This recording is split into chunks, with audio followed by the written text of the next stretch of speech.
All right, welcome to our live session right now, Sales Edge and Business Chat Room. Want to welcome you to our session and very glad to have you here. And we do these sessions every week, once a week, and it's quick tips on selling and business, right? So that's really the focus on what these sessions are. And you know, I've been in sales and marketing for about 30 years, or almost 30 years, and we've been teaching business owners, entrepreneurs, sales and marketing professionals on how to improve their skills. Okay, and tonight's topic is, it's actually a very wide and large umbrella topic, how to stand out from your competition. And one of the ways we can do that is, in our conversations, the way that we behave, the way that we interact with our prospects and clients, right? So how, we'll answer that question tonight is, let's talk about a question that we get from, let's say, a prospect. You're talking to them. Maybe you give them, your intro presentation, and then we're talking about, uh, moving on a little bit further in your sales process, and then you get this question, and we all get this question, right? So the question that we get that kind of makes us freeze in our tracks is, why should I why should I do business with you? And this or some variation, of this question is a very common prospect question. But how should we respond? Okay, so let's talk about how most average salespeople will respond. To this question, they kind of, they like to slow dance a little, they tap dance a little, and then they say things like, "Oh, you know what? Because our product is the best, our company is the best. We've been around for 10 years, satisfying our customers. Our service is outstanding, or we have the greatest quality." Okay. Now, your prospects have heard all of this before, and they somewhat already expect these meaningless words. And, they're ultimately going to be turned off, and they might even roll their eyes, or, in their head, they're going, "Oh, yeah, you know, here's another one." Because when you think of things like quality and service, think about in your industry, even the worst competitor, right? The worst competitor, someone who's terrible, someone who's incompetent, someone who's lazy. The product doesn't do what it says. Everybody will still say they have the best quality and the best service, even when we know they're not. And all of this is not true. It's all false, right? So what this means is that the prospect is likely to be guarded and have their defenses up with whatever you say, and then it's going to be a difficult and uphill process to advance in the sales conversation. So you need an approach in your conversation that's going to set you apart from your competition, from your competitors. So I'm going to break down a simple four-step process that will make you stand out from the rest of the competition, and I'll go through it in a simple, step-by-step manner so you can understand it wisely and implement it right away. You see, it's not enough just to know this, you have to practice it. So you have to learn it, you have to practice it, and then you have to implement it.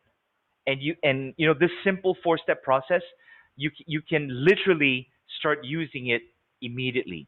Okay?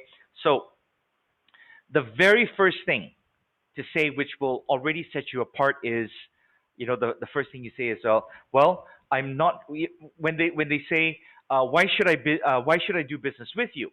Okay, so your response could be something like, well, I'm not sure that you should.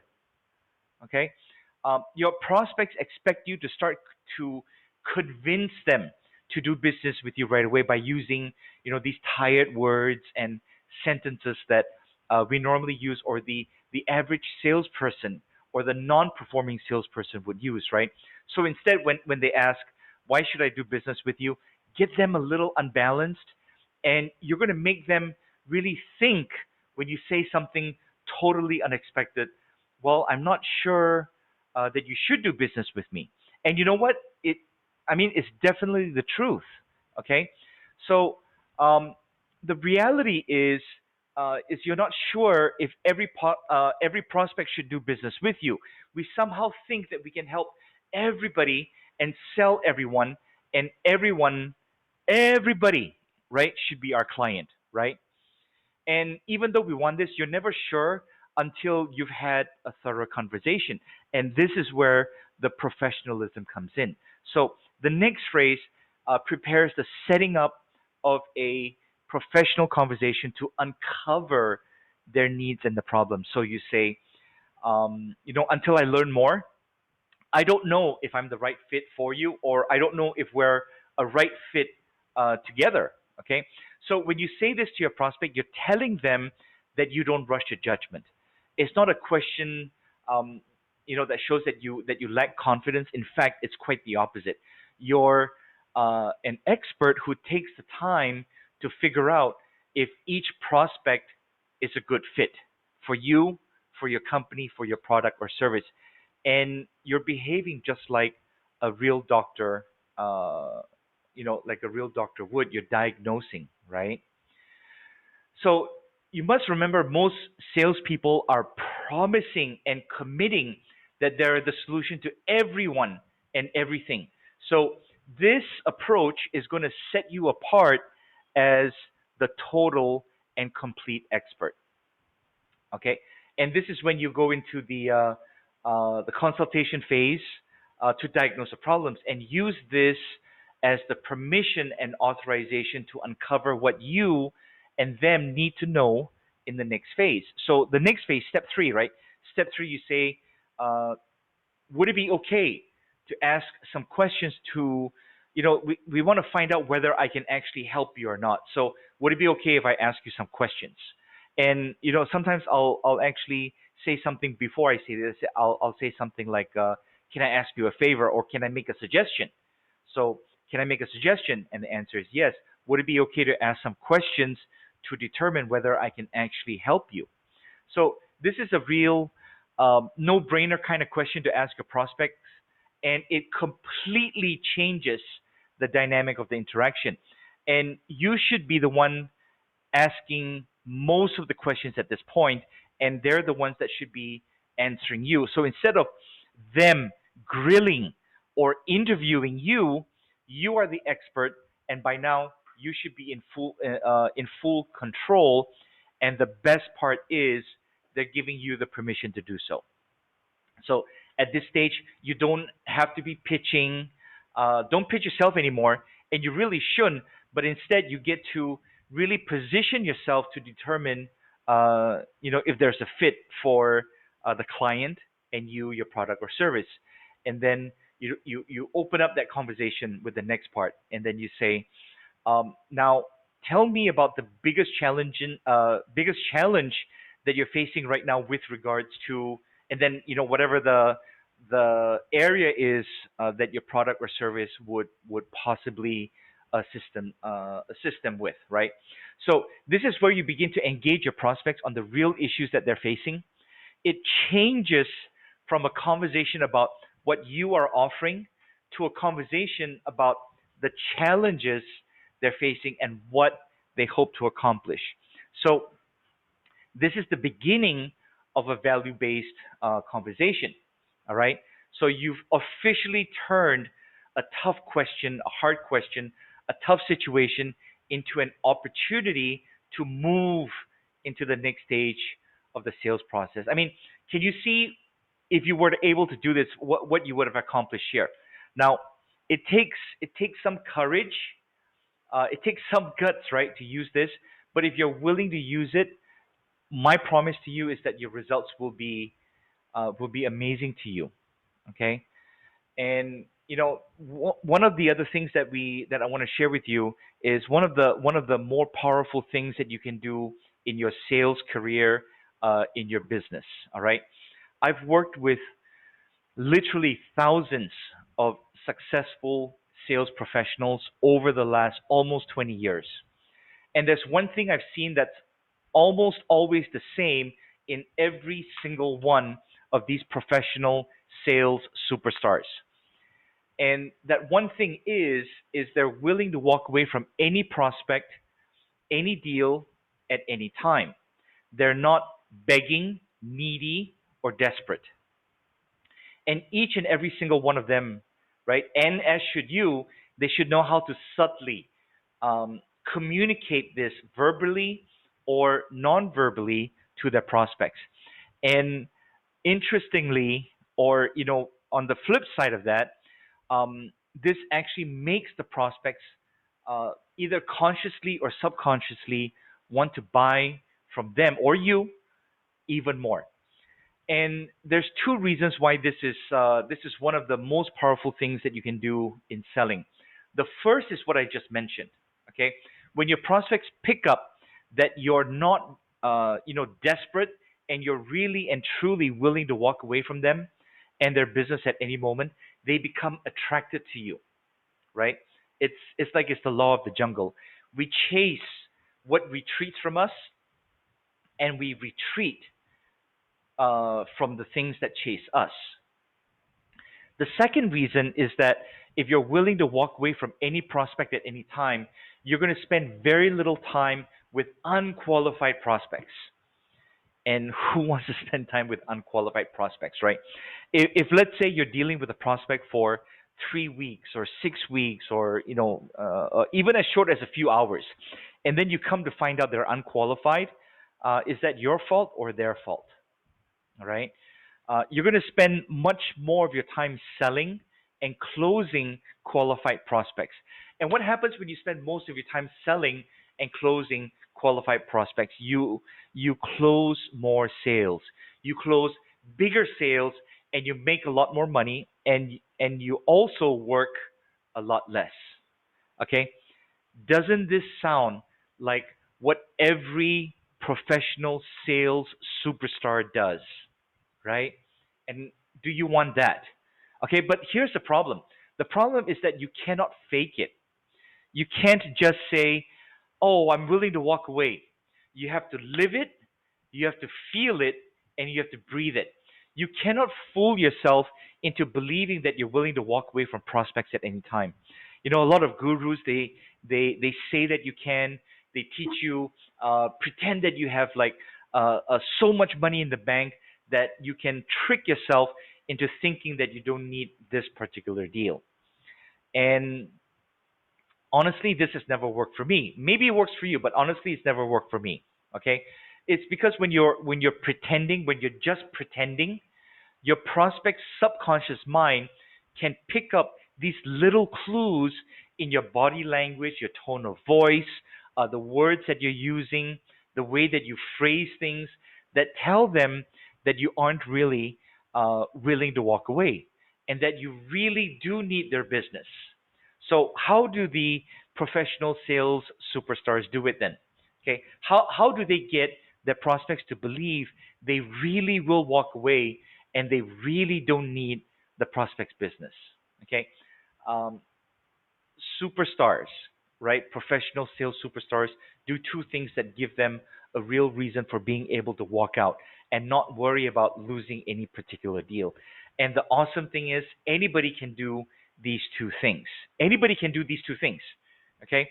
The problem is, most people don't know about them, and most people don't do it the right way. So, what are these two things? I've actually already shared the first one with you already. And the second one is simple. It's so simple. It's so simple that you might not even think that, hey, you know what, it's too easy, right? So the second is simple. It's having an abundance of prospects at every stage of your pipeline. Okay, when we have abundance, it makes us psychologically and physically less desperate to push a deal through. Now, think about this. Have you ever been in a situation where like you really needed to close a deal to make your month, or yeah, to make a nice commission so that it didn't turn out to be a bad month? You start hunching forward. You kind of look and you sound desperate, right? So when you have abundance in prospects, it makes us psychologically and physically less desperate. Okay, so the solution is you need to get really good at generating prospects. And the unfortunate thing, most people in business, entrepreneurs, salespeople, right, is they do it as and when. You must make it a daily activity. Now, for me, not that I like to and not that I want to, but I'm always willing to walk away from a prospect. Okay, and of course, we qualify them. We make sure that we can really help them. They can afford it. They'll get all the benefits promised and more. Um, in addition to that, I don't like to deal with demanding, arrogant, or unreasonable, and sometimes unlikable people. Right? But sometimes in business we feel like we have no choice but to take these clients on, especially when starting out or when times are a little tough. So think about this. Have you ever had a situation where you get a phone call, or you see your phone, the caller ID, right? And then it's this client calling, and then you go, oh no, they're calling again, right? I remember I took a deal from a technology company to recruit and train a team of new salespeople. And against my advice, the owner said he wanted, in addition to that, he also wanted us to train their existing staff, converting them into salespeople, mostly comprising of admin and technicians. And I've done that before, and I agreed, right? So after a short period of time, we had the new team up and running, and they were performing. They were performing rather well, and this was done very, very quickly. But the existing staff was giving issues. They were, not willing to do the things I was telling them to do. They were not practicing. They didn't want to do the things that I was teaching them. That the new people, they followed everything and they started performing. But the existing ones were giving a lot of issues, and so I informed the owner of this, and his response was, you should be monitoring them every single day. So this is what I told him. I said, I answered to him this way: well, you didn't hire a sales manager or a babysitter. You hired a trainer to teach them skills and teach them techniques in order for them, to implement it.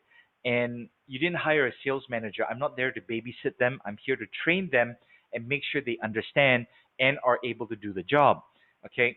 And in the very beginning of everything, I suggested to him that he had to, attend the training as well, so he knew what we were doing.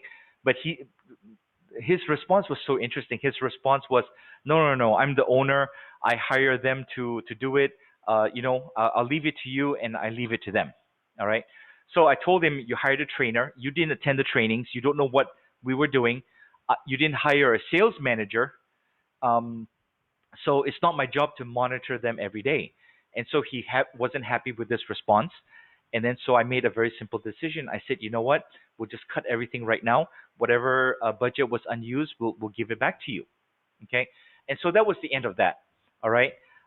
In hindsight, I didn't realize that we would end up in this situation.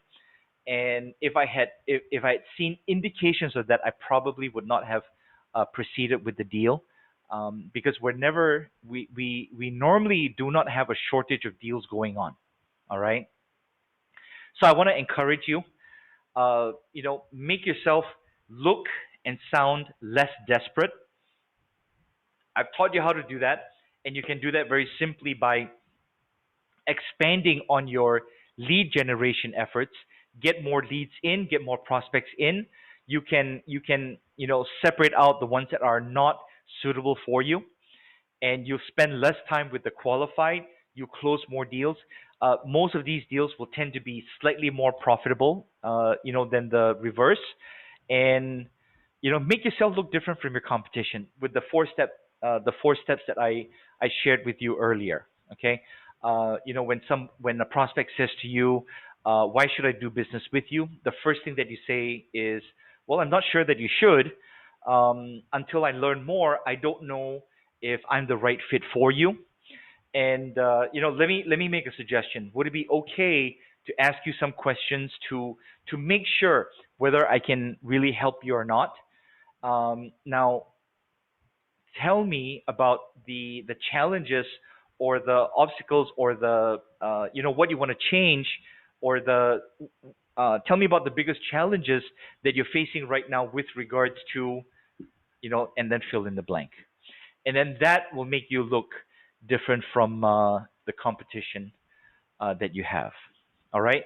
So I encourage you to learn these steps.